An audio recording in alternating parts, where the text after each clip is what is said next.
Autolite and its 96,000 dealers present Suspense. Tonight, Autolite brings you the story of a man who tries to commit the perfect crime. Overdrawn, starring Mr. Dick Powell. Well, hi, Hollow. Well, Stanley Smart, baseball's brightest brain and most magnetic manager. How's the car, Stan? Batting zero. No power at all. And it rides rougher than an umpire's decision. Well, sounds like spark plugs might be causing the trouble, Stan. You mean they could make my car act as nervous as a Rare's rookie, Hollow? Sure. Why not visit your neighborhood Autolite spark plug dealer? He's got the exclusive Autolite plug check indicator to tell the exact condition of your car's spark plugs and whether they're right for your style of driving.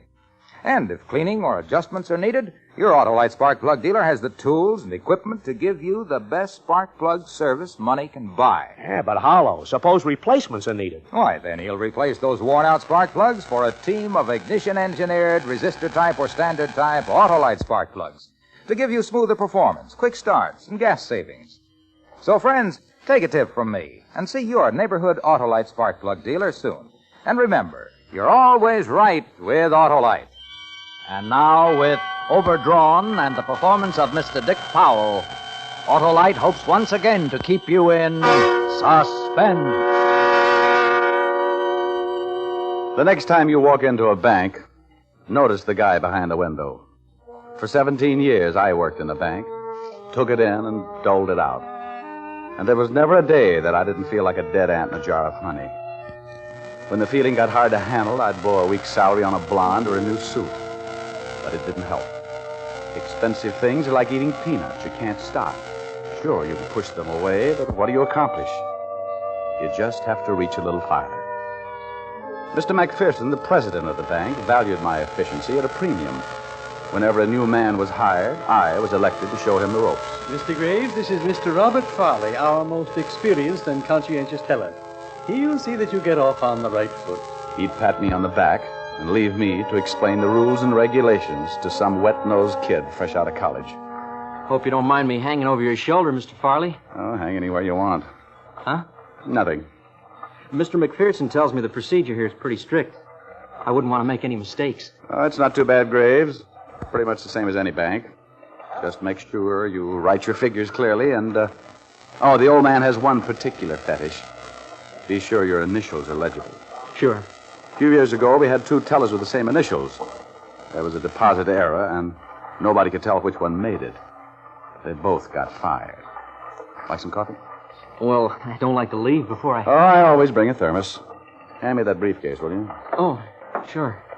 Grab yourself a paper cup. That drugstore gives me indigestion. Hope you like it black. Yeah, black's fine. Thanks. Been here long, Mr. Farley? Started as a messenger boy when I was 18. Watch out, it's hot. Makes sense. Who wants cold coffee? Get the picture? As monotonous as 50 miles of dirt road. Unless you've got patience. I had it. And for 17 years, I bet my patience on the longest shot in the world. If it happened, I was ready for it. For 17 years, I got up in the morning, filled my thermos with coffee, put it in my briefcase, and went to work. And every day I sat there with my hands full of money, waiting and hoping.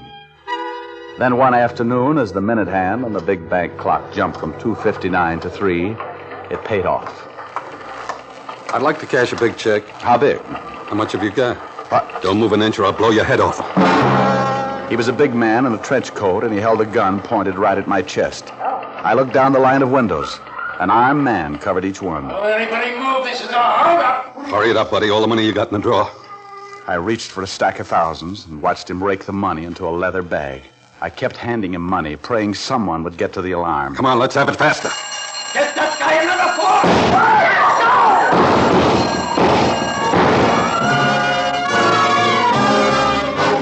Fast. Everything happened fast. Pete Johnson was the guy who turned in the alarm. Now he was down on his face, his life running out all over the floor. Everybody was crowding around Pete, everybody but me. I remembered those patient years and moved like a machine. I grabbed my briefcase, stuffed it with the rest of the money from the cash drawer. Tens, 20s, hundreds. It was a matter of seconds while the hysteria kept everyone else too busy to notice. Then I closed the case, put it back under my counter. I took a deep breath and joined the crowd standing around Pete Johnson. What'd the guy look like? Well, officer, he had on a trench coat and a hat. What color was the hat? What color the coat? Well, the coat was tan, I think. The hat green or gray. Did you get a good look at his face? No. I was too busy looking at his gun. Well, we got pretty good descriptions. You can send everybody home. They got about 80,000. Your window took the biggest loss, Farley. Oh, well, he cleaned me out. I'm sorry, Mr. McPherson. Can't be helped. Certainly nothing for you to worry about. I'll see you in the morning. Yes, sir. Mr. Farley. Huh? What is it, Graves? I just thought maybe you wanted a lift home. No, thanks. I'm still a little shaky. I think I'll walk it off. Thanks just the same. Sure, Mr. Farley. Anytime. So far, so good. About a 50-foot walk to the front door, and I'd be on the street. Easy street. But I took my time. Too close to look anxious. Too close to attract attention. I closed the drawer, reached down, and stopped. My fingers inches away from the leather handle on the briefcase. At the front door stood two policemen. They'd stopped one of the tellers and were questioning him, asking him about a lunch pail he was carrying. They made him open it, and I got sick. I'd never make the street with that briefcase. Suddenly, everything seemed mixed up, confused. I grabbed my coat, headed for the door. I had to get out, run, forget the briefcase, and save myself. All the way across the bank, I kept telling myself, relax. Slow down. Hold it, mister. What's the matter? Just checking. No packages, huh? No. Okay, good night. Good night. Mr. Farley! Mr. Farley! Hey, you. What? Guy calling you. Mr. Farley, I forgot your briefcase. You wouldn't have had any hot coffee in the morning. Oh, yeah. Thanks, Graves.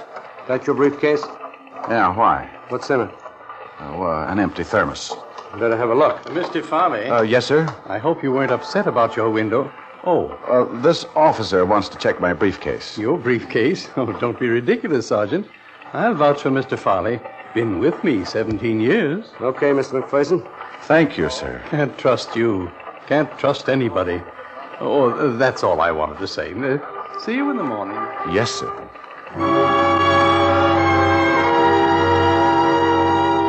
I'd made it. A briefcase full of money, and for a bonus, can't trust you, can't trust anybody. I went up the steps of my apartment like a kid on his way to a taffy pull. Once inside, I locked the door and opened the case. I walked to the bed and dumped it. House Beautiful should feature it, a crazy quilt of money. I counted it. $28,311. I counted it again and took a nap.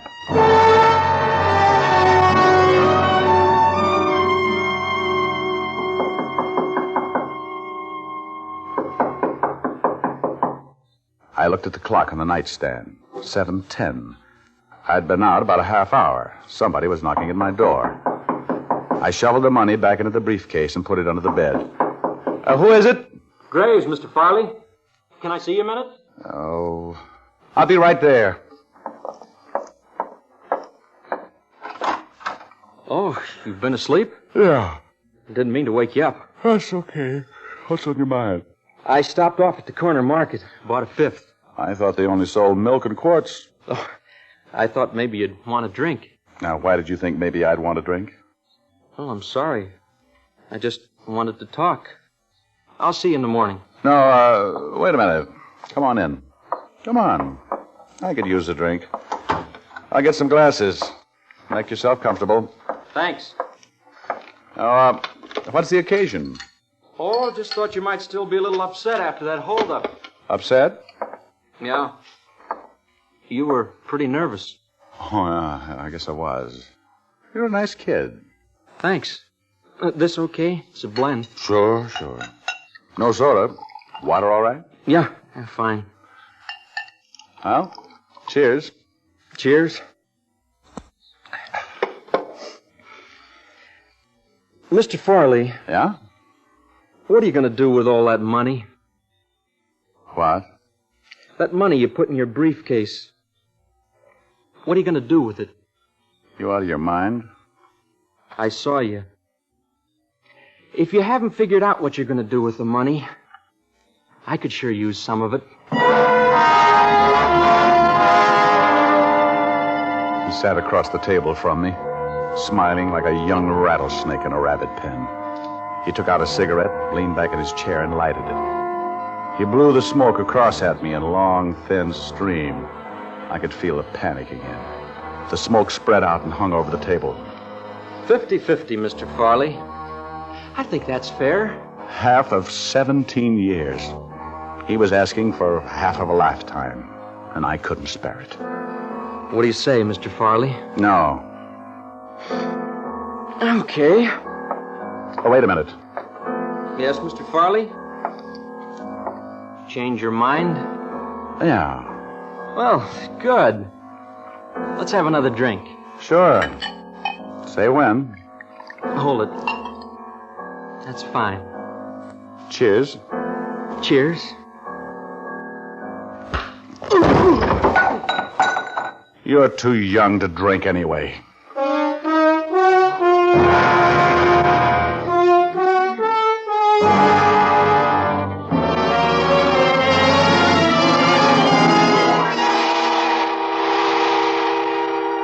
Autolite is bringing you Mr. Dick Powell in Overdrawn, tonight's production in radio's outstanding theater of thrills, Suspense.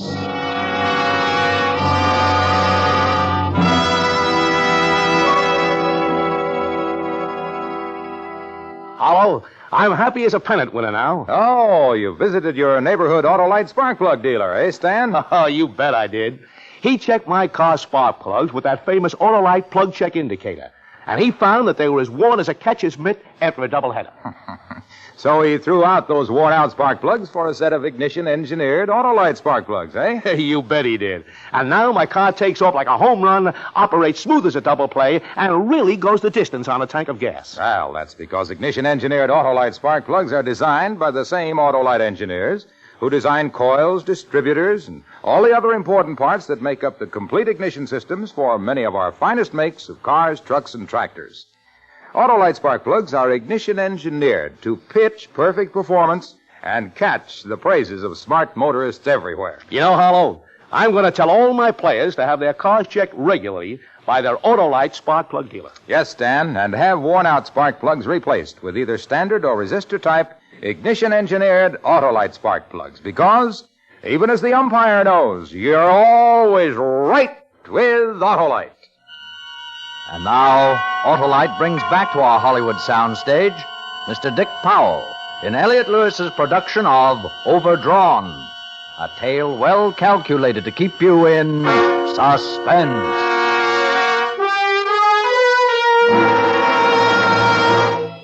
For a minute, nothing was real. Then gradually, I started to think clearly again, more coolly and smoothly. I got the keys to Graves' car out of his pocket, packed a bag, and grabbed the briefcase with the money. I carried them out to his car and locked them in the trunk. Then I went back for him. It was dark. I got him over my shoulder and went out the back door to the alley. I got him into the car, propped him up in the seat beside me. He looked like a college boy after a big game celebration, like he'd wake up any minute and say, "Stop the car, I don't feel so good."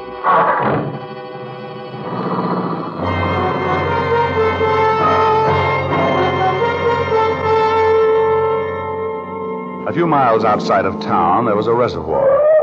I pulled up a few feet from the edge and sat there a minute, smoking a cigarette.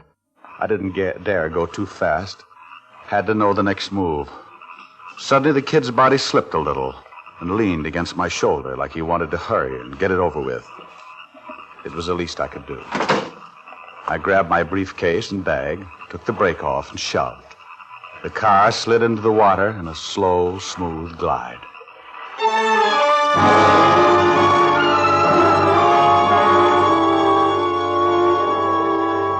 Starts leaving at gate 3 for Ventura, Santa Barbara, Monterey, Palo Alto, and Yes, better hurry. That's your bus he just called. Thanks.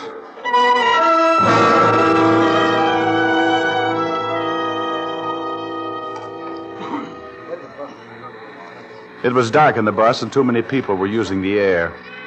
A baby in the back somewhere didn't like it either. I put a cigarette in my mouth, and as I struck a match, the glow lit up the face that leaned toward it from the next seat. Hold it, will you, honey? Thanks. Oh, stuffy in here, isn't it? Yes, it is.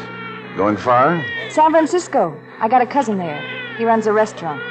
One of those fish places on the wharf, you know. Well, I've never been there, but I've heard about them. You never been to San Francisco? Oh, you got a kick coming. It's not much when the sun's out, but at night it gets enough like New York to be just great. You'll love it. Of course, I don't know anything about you, but... Oh, you don't have to. We're starting even. What's your name? Betsy Clark. Mine's Adams. Arthur Adams. I'm a used car salesman from San Diego. I'm taking my first vacation in 5 years. And I'm glad to know you, Miss Clark.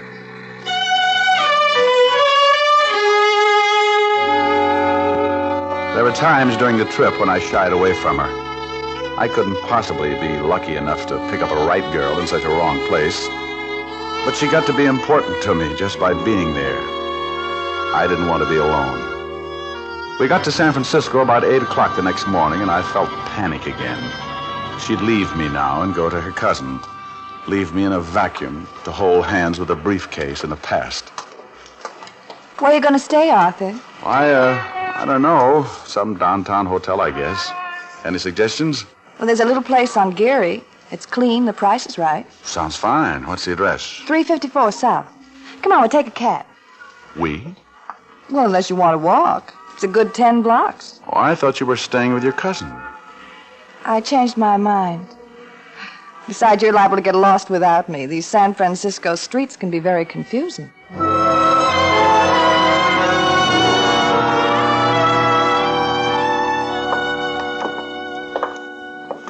morning. Can I do... Oh, hello, Miss Clark. Hello, Pop. You got a couple of rooms? Sure. It's good to see you again. It's been nearly... This is Mr. Adams, Pop. Give him one overlooking the bay. He's never been here before. Hey, he can have, 411. Okay. How about me? 409? That'll be fine. I'll take you up. You call me when you're freshened up. There's a wonderful restaurant that serves stuffed grape leaves. We'll begin the tour with something exotic, huh? Oh, great. Let's keep it that way. I'll be ready in an hour.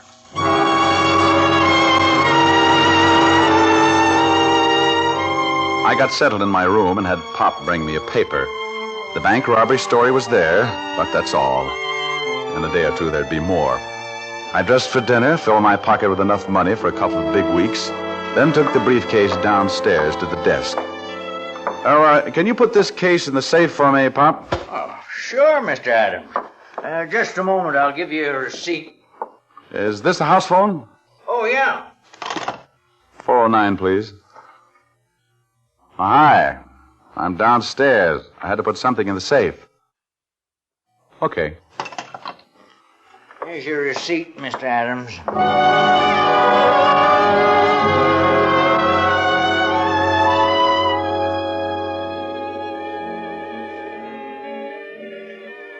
Cigarette?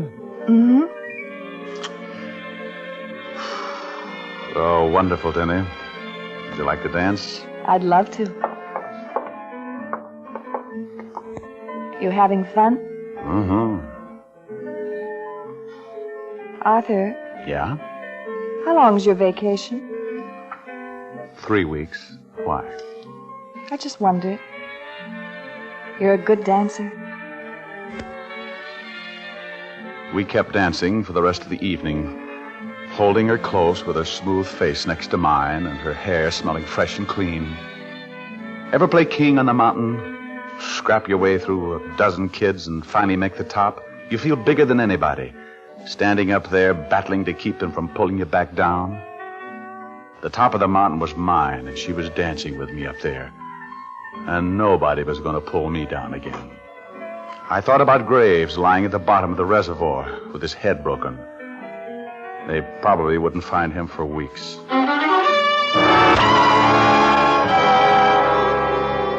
The next night, we went to the top of the mark. Gee, I'm sorry it's so foggy. We'll have to come back again so you can see how pretty it is. Oh, I like looking at the fog. It's like watching smoke in a fireplace. Look how it curls around the buildings. Cold smoke.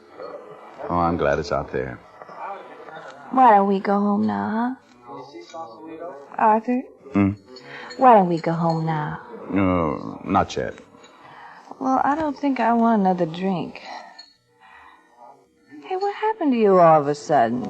You miss your used car lot? Sorry, I was thinking about somebody. A girl? Hey, maybe you're married. I never even asked you that, did I? Who are you thinking about? Oh, it's not important. Just a guy who wanted me to sell out to him. I kind of wish I had.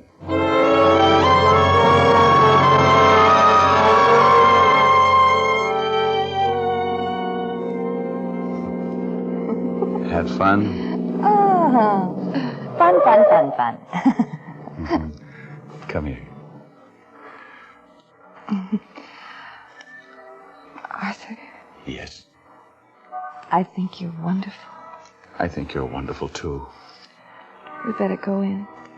Yeah.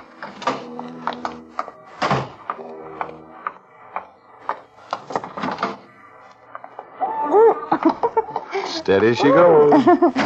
Gee, I'm a little tight. Want the papers?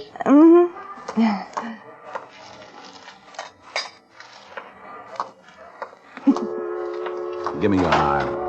Love it. What a wonderful, wonderful evening. What's in the papers? Well, Well, oh, nothing much. Another investigation in Washington. I want to be investigated. What else? The police want some man for murder. Oh, shame on him. 4th floor, garden supplies, camping equipment, lingerie. I used to run an elevator once. In a department store, I ran an elevator once. Well, you got my key. Oh. Wonderful evening. Good night, honey. Oh, I'll call you in the morning. all right. Good night, Arthur. Arthur, Yeah? you didn't give me my papers. Sorry. There's something wrong. Wrong? Don't be silly. I'll see you in the morning. You do that. Betsy, Good night, Arthur. I stood there in that lonely hall with the world coming down around my head. It was all in the papers. They had found the car with my fingerprints on the door. They had my description right down to the color of my eyes. They had even checked the bus station, and the ticket seller had remembered me. The last paragraph read, "It is believed that Farley is somewhere in the vicinity of San Francisco."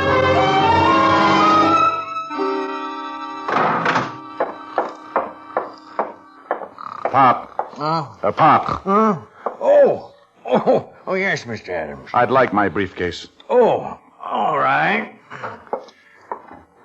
Come on. Yes. Oh, hurry, will you? Hurry. Here you are, Mr. Adams. Thanks. I'll have to have your receipt. Well, there you are. Just initial it. Hotel policy so we can show you got your case. Okay. There. Thank you, Mr. Adams. I went up to my room, tossed the briefcase on the couch, and went into the bedroom to pack. Had to get out, clear out of the city. I thought about Betsy, and I wanted to take her with me, but I couldn't. How could I explain running, hiding? Sooner or later, she'd find out, and I couldn't take that chance. I closed my suitcase and went into the other room. Hello, Arthur. There she was, sitting on the couch, the open briefcase in her lap. So much money, Arthur. You must sell an awful lot of cars. How'd you get in? You left the door unlocked. It's all right. I locked it. Where'd you get it? I sell a lot of cars. While you're working in a bank? Thank you for buying me the papers. All right, Betsy. Is that why you killed him, Arthur, for all this money? What do you want, Betsy? Must have been awfully rich. He wanted to get that way. How much, Betsy? Well, I guess I'm the only one who could really tell the police. How much? How about all of it? Well, I'll need some to get out of town. All right, Arthur. You can call me Bob. I liked Arthur better. Here's $20. Think you better hurry. You know why I killed that man, Betsy? Because he had all this lovely money. No. Because he wanted to take it away from me. No, please. Arthur. He wanted to take it away from me. He wanted to take it away. You hear me, Betsy? He wanted to take it away. Come on, open up!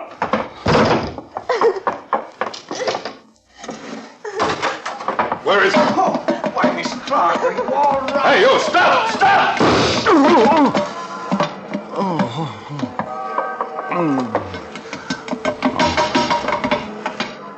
Did you get him? Yeah, call an ambulance. How'd you find me? Pop called. He recognized you from the description in the paper. He got suspicious when you initialed that receipt. What? You were registered Adams or something. You initialed that receipt RF, and he got to thinking. You made a big mistake, mister. Force of habit, officer. That's what happens when you work in a bank for 17 years.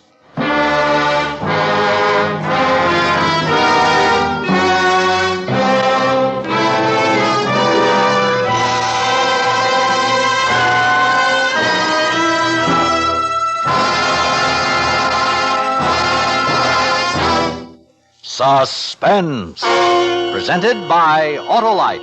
Tonight's star, Mr. Dick Powell. Friends, this is Harlow Wilcox again to remind you that Autolite is the world's largest independent manufacturer of automotive electrical equipment.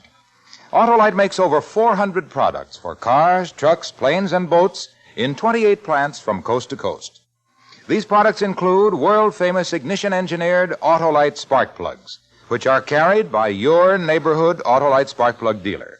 See him soon and have worn-out spark plugs replaced with ignition-engineered Autolite resistor-type or standard-type spark plugs for smoother performance, quick starts, and gas savings. And remember, you're always right with Autolite.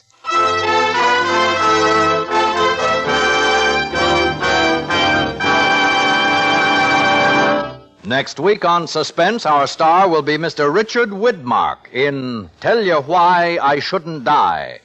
To be followed on June 14th by Mr. Gregory Peck, who will tell you the truth about Jerry Baxter. All on Suspense.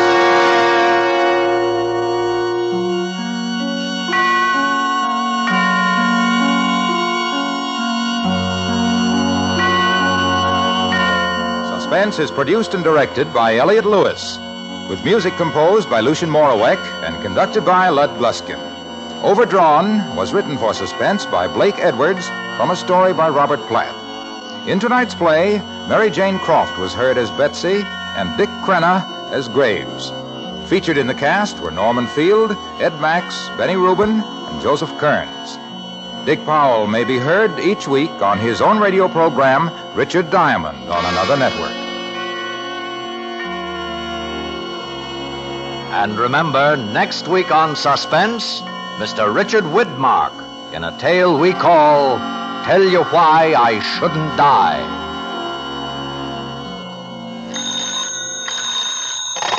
You can buy world-famous Autolite resistor or standard-type spark plugs, Autolite stay-full batteries, Autolite electrical parts at your neighborhood Autolite dealers. Switch to Autolite. Good night. Skill, freedom, cooperation, competition. These are some of the factors that have kept America strong. To learn how and why our American economic system is the best, write for the free booklet, The Miracle of America, to Box 10, Times Square Station, New York City. This is CBS, the Columbia Broadcasting System.